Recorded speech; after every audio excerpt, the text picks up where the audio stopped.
Je viens du Café de la Gare. Je faisais partie de la troupe du Café de la Gare. Parce que le hasard fait que ma sœur était fondatrice, elle l'est toujours d'ailleurs, c'est Sota. Et comme elle était elle-même mariée avec Patrick Devers et tout ça, donc moi je suis entré dans l'équipe à cette époque-là, en 76.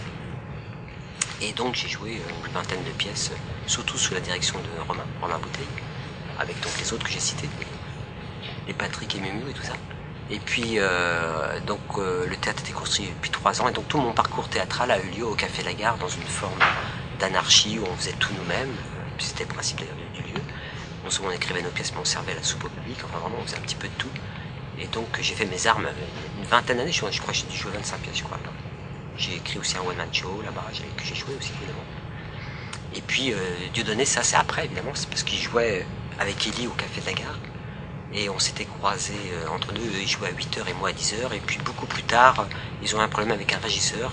Et Dieudonné s'est souvenu qu'au Café de la Gare, comme on faisait tout nous-mêmes, entre autres aussi la régie d'ailleurs, comédien, il m'a pris comme ça pour que je le dépanne du régisseur manquant. Et puis par amitié, parce que c'est vraiment un ami, j'ai continué à travailler avec lui en tant que régisseur, manifestement, avec quelques petites apparitions effectivement sur scène avec lui, tout en continuant ma carrière théâtrale au Café de la Gare en parallèle. C'est des ouvriers du songe, des OS, comme on dit. Ça ne veut pas dire ouvriers spécialisés cette fois-ci. Ça veut dire c'est des OS, des ouvriers du songe qui doivent livrer un cauchemar à petit budget. Parce que donc le subconscient est très radin. Alors ils démarrent un cauchemar à petit budget avec des pauvres moyens misérables, avec du rideau, ils font un cheval, d'où le titre, ils ont cousu le cheval dans les rideaux, c'est parce qu'ils n'ont aucun moyen les pauvres. Le subconscient est un facho, hein, c'est vraiment épouvantable. Et le cauchemar démarre, et voilà-t-il pas que la drogue entre dans le cerveau. Les consignes de jeu sont simples. Le cauchemar commence, je me brosse les dents. D'accord. Vous êtes derrière moi et vous ne bougez pas. D'accord. Vous ne faites que me regarder. D'accord. Ok, alors quand je vous vois dans la glace, je me retourne vers vous et on se regarde. D'accord. Bon bah si c'est d'accord, c'est parti. Allez-y.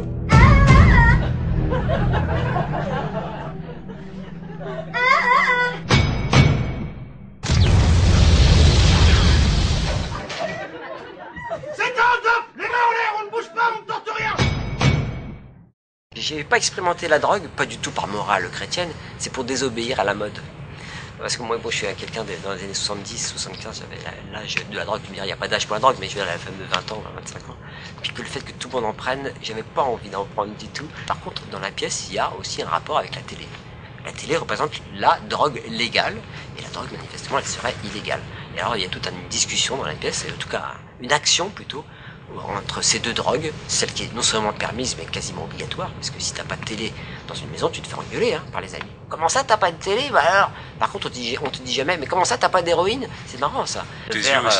J'ai habité avec lui, c'est dire, bah oui, c'est triste, tu me tournes juste sur un point, parce qu'on a joué avec lui, avec drogue, si on peut dire, il prenait de l'héroïne. Une fois, il m'avait montré un petit sachet, il m'a dit qu'avec ça, on fait du vrai théâtre, c'est toujours très agréable quand on n'a pas pris. Et les gens l'aimaient quand même parce qu'il était vedette. Alors comme on avait acheté dans son billet de Café Les Gardes, j'ai acheté du Patrick Devers, donc tu te marres encore parce qu'il t'a fait marrer au cinéma. Mais le drame c'est nous, et même Romain il pourrait le dire, quand moi je jouais devant lui, on se disait est-ce qu'il va finir sa phrase, on voyait la sueur couler et tout, il répétait 6 fois la même fois, moi je ne vais même pas raconter les événements. Et c'est sûr que c'était horrible, c'est sûr que justement si ça donnait du talent ça serait. Tu peux pas travailler sous drogue, si par coup de bol, pendant 5 secondes tu vas être effectivement génial. Mais moi, le matin, des fois, au réveil, pendant 5 secondes, je suis génial. Il n'y a pas de témoin pour le voir. Non, mais je veux dire, quiconque peut être génial 5 secondes avec ou sans drogue. Donc, en gros, c'est pareil. Sauf que la drogue, à 150 € le gramme, ça fait cher pour être génial.